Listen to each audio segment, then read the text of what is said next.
नाज़रीन, हर साल जियां हिन साल भी कैबर यूथ ऑर्गेनाइज़ेशन पारां 5 डिसंबर ثقافت जो ॾियारो वॾेरा शाही नामंज़ूर जे उनवान हेठि महबूब न्यूज़ नेटवर्क सां मल्हाइण जो ऐलान कियो आहे। उन हवाले सां ॾिसूं था खैबर मां अब्दुल हई शोहक जी ही रिपोर्ट।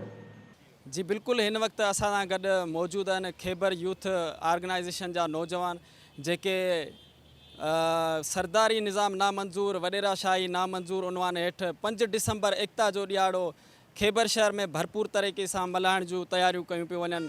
हिननि नौजवाननि खां मालूम कंदासीं हू पंहिंजा वीचार महबूब न्यूज़ नेटवर्क सां कहिड़ी तरह था वंडीनि। मैं सुबुह 8 ते रैली कढंदा आहियूं, शाम जो मच कचहरी खैबर शादी आलम रखी वेंदी आहे। हिन साल बि असांजी तयारी मुकमल थी वियूं आहिनि। महबूब न्यूज़ सां गॾु इंशाअल्लाह हिन साल बि भरपूर नमूने सां सुबुह टाइम ते रैली कढी वेंदी, शाम जे टाइम ते मच कचहरी खैबर शादी आलम रखी वई आहे। सभ खां पहिरियां ई त सिंधी जेका आहे हिकु मज़बूत क़ौम आहे ऐं कंहिंजे बि साम्हूं झुकी नथी सघे। सिंधी क़ौम भले केतिरो बि ज़ुल्म थिए हुनजे ख़िलाफ़ु छा बि थिए, सिंधी क़ौम हमेशह सभिनि जो साथ ॾिनो आहे ऐं सिंधी माण्हू हमेशह कॾहिं पोइते न आहिनि हटंदा। सरदारी निज़ाम आहे, सभ खां पहिरीं असां सिंध जे नौजवान खे चवंदासीं त सरदारी निज़ाम खे ख़तमु कयो वञे। हीअ सरदारी निज़ाम खे असांजा सॻा न आहिनि, हीअ सिर्फ़ु पंहिंजे वोट वठण जो इन सियासत जे हवाले सां सरदारी निज़ाम ख़तमु कयो वञे।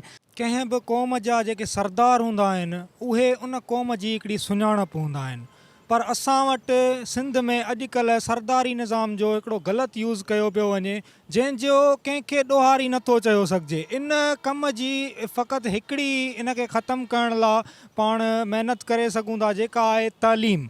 अगर असां पंहिंजे ॿारनि खे पंहिंजी पूरी सिंध में तइलीम खे वधाईंदासीं त सरदारी निज़ाम मुंहिंजे ख़्याल सां पाण ई ख़तमु थी वेंदो।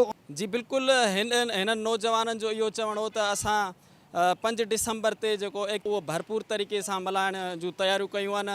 हितां खैबर मां, खंडू मां, भिटशा मां, मटियारी मां जेको आहे मुख़्तलिफ़ शहरनि मां रैलियूं कढी 5 डिसंबर ते जेको खैबर जो शादी हाल आहे उते गॾु थी करे उते राति जे टाइम ते महफ़िल ऐं मौसीक़ी जो प्रोग्राम कयो वियो आहे, जंहिंमें सिंधी गाना थी विया ऐं सिंधी जेके आहिनि ॾोरापा थी विया ऐं महफ़िल ऐं मौसीक़ी में जेको आहे सो सर्कस कयो वेंदो आहे ऐं नाच कयो वेंदो आहे, डांसूं कयूं वेंदियूं आहिनि। असां हिकु ख़ुशी जो इज़हार कंदा आहियूं। हीअ असांजो जेको ॾियारो आहे ईद खां घटि बराबरि न आहे।